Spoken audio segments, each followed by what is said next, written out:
What is up, everyone? JD here. I hope you're doing well today.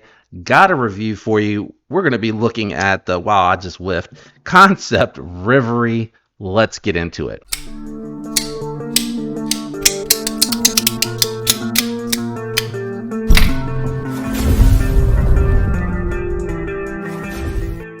Thanks and shout out to Kevin. This is going via the Lefty Pass Around group. Thanks, Kevin. I appreciate being a part of that group and getting to check this out. Really cool of you to do, my brother. The Reverie is a really interesting knife.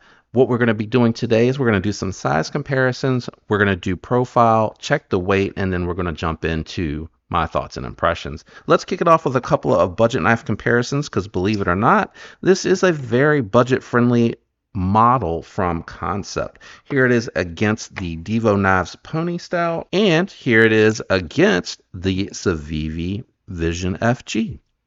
As you can see, this is more of a secondary knife. I consider it a small knife, fifth pocket knife, pouch knife. Very much in line with the Pony Style, which lives in one of my Data Crew water slides. Let's go ahead and move the Vision out of the way. We're going to bring out the tactile knife. I do not know why I'm missing today. The tactile knife Maverick, which is a full-size knife, and you can see a big difference in size here versus the Reverie.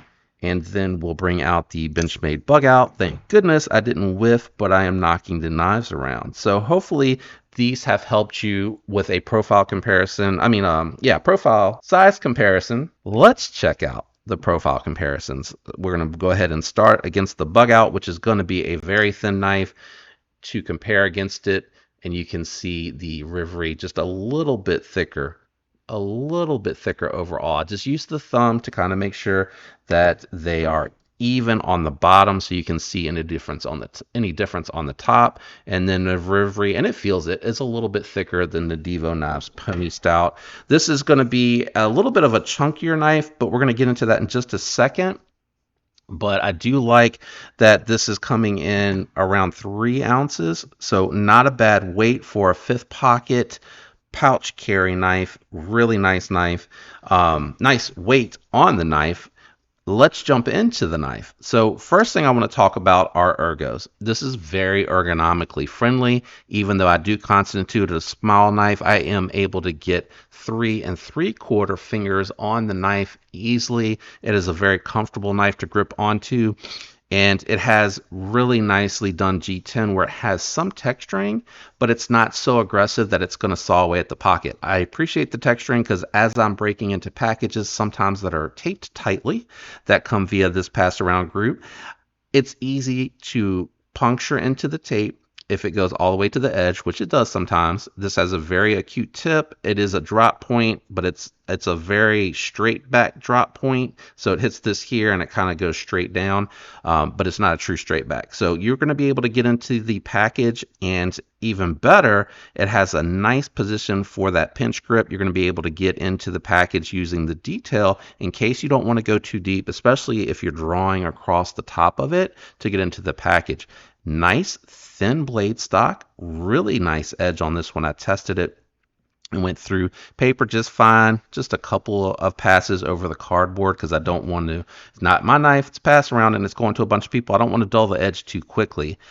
Having said that, 154 cm is the blade steel on here, and they're doing a good job at Kansept. They're doing a really good job at Kansept with the stone wash. It looks really nicely done, and I like that a lot. I know it's a little bit of a glossier finish, but I'm okay with that because over time it's going to dull. The more that you use this one, it's going to dull down. It's going to have that really faded look, and I really like that. I cannot tell because the seams are so well done, and I'm not quite sure how they would be able to create a solid piece. And I can't take this one apart to confirm, but it looks like it's all one piece. And this is green and this is black. I'm not quite sure how they do that in the mold. It has what I would refer to as a full bolster. And you have some extra grips here again that you can grab onto for that pinch grip. It's really helpful. It gives additional traction and it gives a really nice aesthetic to have that two-tone in my opinion. G10 backspacer, integrated lanyard hole. The steel liners are milled. Big circles on the show side, small circles above the lock bar. You have 20% lockup there, really thin lock bar, but again, this is not a hard use knife. For me, this is a 5th pocket companion carry fidget knife that you can do various little things with. The detent on it is quite stout, if I'm honest, but because it is a top flipper, I find that these are a little bit easier for folks to actuate over top of a front flipper, because it's just like lighting a lighter. You just roll it back from the halfway position, less movement with the finger, very easy to do. The lock bar access is a little tight for me. I find that it's easier to kind of do the European style locking system that you see from like Giant Mouse and Fox Knives and etc. Montiago Makers Knife Company, or whatever it is called. What is it? Montiago Knife Makers, MKM, is that right? I think that's right. But the action feels smooth. I believe these are still the factory bearings. They look really light in color, and it could be the lighting here. Yeah, they look really light in color. They might even be nylon. They might be nylon with ceramic bearings in there. Really cool knife. The knife comes in starting at 74 bucks, 154 cm G10. Even if you wanted a small primary carry, that's pretty good. I think the knife that I would compare it to is going to be the Pony Stout, because I prefer the opening hole over the top flipper.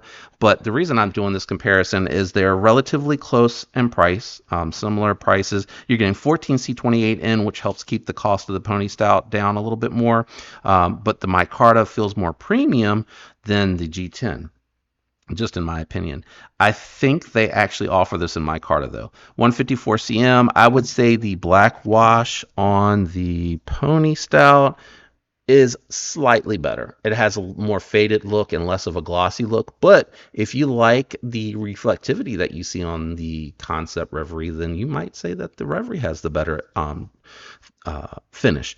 I would say the blade stock thickness is relatively similar. You have a hollow, is this hollow? I think this is hollow ground versus flat ground. Ergonomically, they're both really good. I would say I like the clip on the Reverie a little bit better. They're both steel clips. Wire clips tend to kind of shift around a little bit, especially when you're like doing fidgets and stuff like that.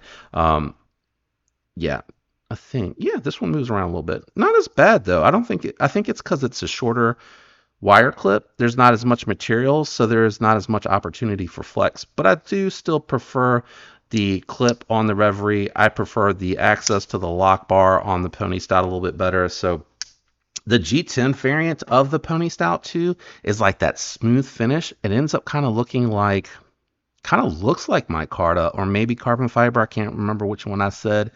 I got both variants because I didn't know which one I wanted. I had the all blacked out G10, and it was a really well done G10.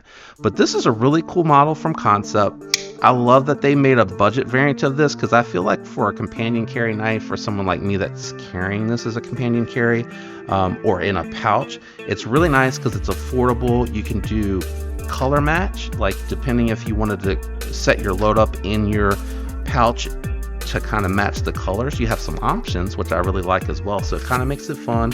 It's a different type of fidget factor, and I like it. I'm about it. It's really well built. My biggest complaint is going to be the lock bar access. The lock bar access is just really tight, but again, I'm just going to actuate it like I do with my Giant Mouse. So I'm not really trying to drop shut this one, and honestly, it's such a light blade that even if you can get in there and drop it, it's going to drop so slow anyway. I wouldn't look to this for drop shot action. What do you think about the Kansept Reverie? Do you have one? Do you like that they have this budget variant out there? I think it's good for the community. It's a great way to obtain this type of knife if you like the style and the top flipper factor as I bump the table. Do you have the premium variant? I know some folks that have the premium one out there, and the way they built it, it's a very good looking knife. But I'd love to hear your thoughts on this particular model. I also want to give a shout out to everyone out there that leaves the likes, that comments, and that is subscribed. I appreciate all the support. I love you guys. I hope you have a fantastic week. Until next time, peace.